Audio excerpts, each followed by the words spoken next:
प्रेम शुक्ला जी जल्दी से जवाब दे दीजिए, फिर मैं बाकी और जो लोग निशांत भाई मैं आ रहा हूँ, मुझे एक दो मिनट का समय दीजिए, आ रहा हूँ। प्रेम शुक्ला जी वो कह रहे हैं हमारे नेता गए तो एफआईआर हो गई, हमारे नेता गए तो अरेस्टिंग हो गई। इन्होंने ठीक है, अब आप जवाब सुनिए प्रेम शुक्ला जी। नेता गुरु दोखी के खिलाफ एफआईआर क्यों नहीं करवा रहे? रावण से भी मुझे कृपा करके श्रीवास्तव जी बताइएगा कि इनके नेता ढकोसलेबाज केजरीवाल, पाखंड के चैंपियन केजरीवाल, कृपा करे तू तड़ाक मत कर, चिरकोट तू तड़ाक में भाषा मत करना, तू बेशर्म। गुरु दोखी पे कब एफआईआर होगा? गुरु दोखी भगवंत सिंह मान पर एफआईआर कब होगा? मेरा निवेदन कब होगी? चर्चा करेंगे तो बेहतर होगा। गुरु दोखी पर एफआईआर कब? क्या कर रहे हो? बताना जरा, हिम्मत हो तेरी, हिम्मत हो तो बता के जाना। गुरु दोखी जो शराब छिड़कता है गुरुओं की तस्वीरों पर, ऐसे गुरु दोखी पर एफआईआर। मेरा निवेदन है ऐसे गुरु दोखी कम से कम सभ्य भाषा में अपनी बात रखें। प्रेम शुक्ला जी और ऋतुराज आप पर कोई एफआईआर क्यों नहीं हुआ? चोर की दाढ़ी में तिनका बोलते हैं। जो चोर होता है ना वो चिल्ला चिल्ला के बोलता है, डाकू है, ये छिनरा चोर है, है, लाकट है, नहीं, चिरकुट है। प्रेम शुक्ला जी इस तरह की भाषा शोभा नहीं देती, क्या कर रहे हैं आप? विवेक श्रीवास्तव जी नहीं प्लीज विवेक श्रीवास्तव जी, चोर है लोग। विवेक श्रीवास्तव जी आप चिल्लाइएगा नहीं, आप तो पढ़े लिखे आदमी है। विवेक श्रीवास्तव जी गुरु दोखी ये लोग अमनगिरी जी महाराज मैं आपके पास आना चाहता हूं। आप तो हनुमान भक्त हैं अमनगिरी जी, आप तो हनुमान भक्त हैं, और हनुमान जी जिसको अपना सब कुछ मानते थे उनके अयोध्या में चढ़ावा चोरी हो गया, सब कुछ हो रहा है, क्या कहेंगे आप?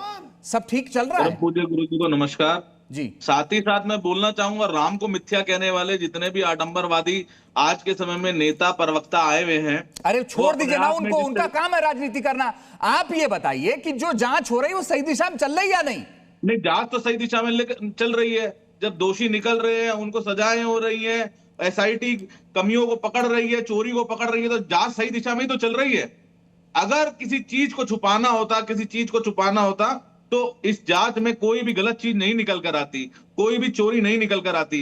हिंदू धर्म हमेशा से ही अपनी गलती को स्वीकारता है और उसको सुधारता है, लेकिन इन प्रवक्ताओं में से किसी में भी दम नहीं है। नहीं छोड़ दीजिए ब्रो, आप क्यों राजनीति करने लगे महाराज जी? आप मंदिर पे रहिए ना, आपका काम धर्म है, धर्म की राजनीति होती है, राजनीति का धर्म नहीं होता। मैं जानता हूं अंजी जी, मेरा काम तो मैं जानता हूं, मैं जो कर रहा हूं और जो मैं करूंगा। मुझे एक बात बताइए, मुझे अमनगिरी जी एक बात बताइए कि जब जो लोग जिम्मेदार हैं उनको इस्तीफा देना चाहिए नहीं तो इस्तीफा दे नहीं रहे हैं, और लोगों को नहीं देना चाहिए, और लोगों को नहीं देना चाहिए। माध्यम से आप किसका इस्तीफा मांगते हैं?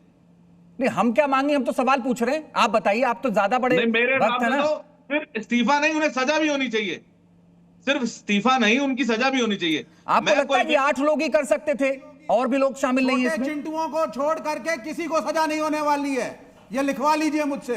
क्या कह रहे हैं? बड़े अधिकारी को नहीं पकड़ा जाएगा, छोटे चिंटुओं को पकड़ करके सजा दी जाएगी, और जितने बड़ी बिगर फिश सब भागेंगे। हाँ, सबको प्रोटेक्शन दिया जा रहा है, सबको सरकार प्रोटेक्शन दे रही है, हमें मालूम है। विवेक श्रीवास्तव, आरोप लगाना पड़ा।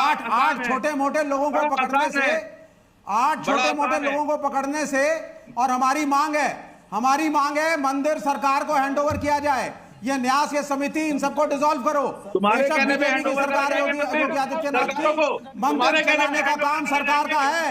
योगी आदित्यनाथ को दे दो। राम को मिथ्या कहने वाले तुम बताओगे? मैं हम नहीं कह रहे, तुम बताओगे? मैं अपनी गंदी राजनीति, ये लड़ाई जाकर के नृपेंद्र मिश्रा से लड़ो, अपनी गंदी राजनीति अपने पास। ये लड़ाई नृपेंद्र मिश्रा से लड़ो, नहीं दिखा सकते हमें, प्राइम मिनिस्टर ऑफिस से जुड़े हुए हैं और जो थे उस वक्त। विवेक श्रीवास्तव, तुम सरकारों के जिस तरीके से बात कर रहे हो ना, केरला में क्या मंदिरों का हाल है वो सब जानते हैं। सारे मंदिरों का कंट्रोल सरकार के पास होना चाहिए। हाल छोड़ा है, ये चोरियां जो हो रही है ना, ये बंद करो चोरियां करना। नहीं तो चोरियां मंदिरों का कंट्रोल सरकार को दो, चाहे योगी आदित्यनाथ की भाजपा की सरकार बात कर रहे हैं, गलतियां सुधारने के विषय में बात कर रहे हैं। कोई गलती हमें धर्म मत सिखाओ, ये हमेशा होगी, मत सिखाओ, हमें धर्म मत सिखाओ। और सारा पैसा पुजारियों की जेब में क्यों जाए भाई? सुधारने की बात करते हैं, अगर गलतियां हैं सारा तो सुधारने की बात करते मंदिर हैं। में चंदा आता है तो पुजारियों की जेब में क्यों जाए? नहीं, पुजारियों की जेब में गवर्नमेंट को दीजिए, चाहे गवर्नमेंट योगी आदित्यनाथ का हो, ये प्राइवेट पैसा नहीं है ये कि डाला जेब में चलते बने। तो क्या गवर्नमेंट दान दे रही है क्या? चले भाई शांत आगे, अब आपके पास आ रहा हूं। ठीक है सर, लड़िए ना प्लीज, बहुत सेंसिटिव मुद्दा है ये।